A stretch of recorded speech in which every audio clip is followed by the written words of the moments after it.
জামাত ইসলামকে দাঁড়িপাল্লায় ভোট দিলে জান্নাতে যাবে, এটা যে একটা মিথ্যাচার। 2018 সালের নির্বাচনও তারা ধানের শীষ প্রতীকে ভোট করেছেন। শেষ পর্যন্ত সে দলটি নির্বাচনে আসে কিনা এই ব্যাপারে আমার যথেষ্ট সন্দেহ আছে। আমরা তো সংসদীয় রাজনীতি করছি, অন্যান্য ধর্মীয় রাজনৈতিক দলগুলো তারা ধর্মকে ব্যবহার করছে। আমরা ধর্মকে ব্যবহার করার সম্পূর্ণ বিরুদ্ধে।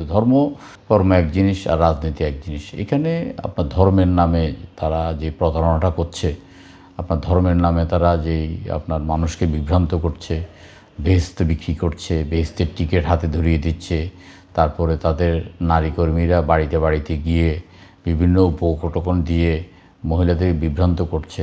তো এটার করছে কিন্তু বাধাগ্রস্ত হচ্ছে। এবং আমরা যখন আমরা খুব জোরে সোরে আমরা নির্বাচনী মাঠে নেমে গেছি, তারা কিন্তু একদম পিছপা হয়ে যাচ্ছে। এবং আমরা বুঝাতে সক্ষম হয়েছি যে ইসলামের সাথে তাদের কোনো সম্পর্ক নাই।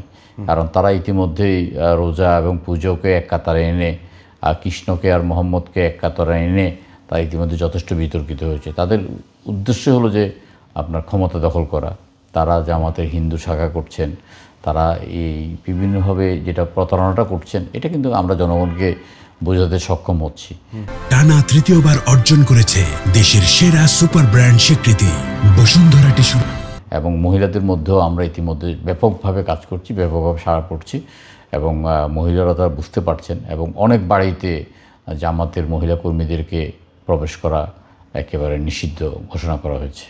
তারা যেতে পারবে, তাদের প্রার্থীর পক্ষে ভোট চাইতে পারবে, কিন্তু ধর্মকে বিক্রি করতে পারবে না। বিএনপিকে ভোট দিলে জাহান্নামে যাবে, আর জামাত ইসলামকে দাঁড়িপাল্লায় ভোট দিলে জান্নাতে যাবে, এই কথাটা যারা বলছে এটা যে একটা মিথ্যাচার। যে 2018 সালের নির্বাচনও তারা ধানের শীষ প্রতীকে আপনার ভোট করেছেন জামাত। এবং এখন তারা একটা ঐক্য করবেন। ঐক্য করলে তো তারা সব জায়গায় দাঁড়িপাল্লা নিয়ে ভোট করবেন না। শুধু দাঁড়িপাল্লাকে ভোট না দিলে জান্নাত পাওয়া যাবে না এই কথা বলা তাদের আর সুযোগ থাকবে না আর কি। এটা একটা রাজনৈতিক একদম একটা নোংরা একটা প্রচারণা। 2018 সালে তাদের বড় বড় নেতারাও ধানের শীষ প্রতীক নিয়ে নির্বাচন করেছেন। তারপরে 2001 সালের যে নির্বাচন, 1991 সালের যে নির্বাচন, সেখানেও তারা অনেক ধানের শীষের প্রার্থীকে ভোট দিয়েছেন। সুতরাং কোনো প্রতীকে ভোট দিয়ে এটা জান্নাত এবং জাহান্নামের কোনো বিষয় না।